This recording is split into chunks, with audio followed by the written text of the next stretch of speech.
Magandang hapon mga kaibigan, mga lods. Sa inyo pong lahat. Pagkatapos ko magtinda, pag uwi ko sa bahay, may tumawag sa akin na isang kaibigan. At puntahan ko raw siya sa kanilang bahay dahil may ibibigay ng mga damit. Ayan o. Yes, bag. Ang dami. 2 kahon.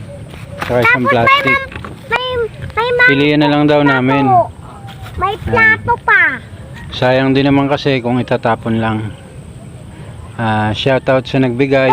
Ayaw nang pasabi yung pangalan. Kekeng. Thank you po so much sa inyo. Thank you po din. Mabuhay po kayo at maraming salamat.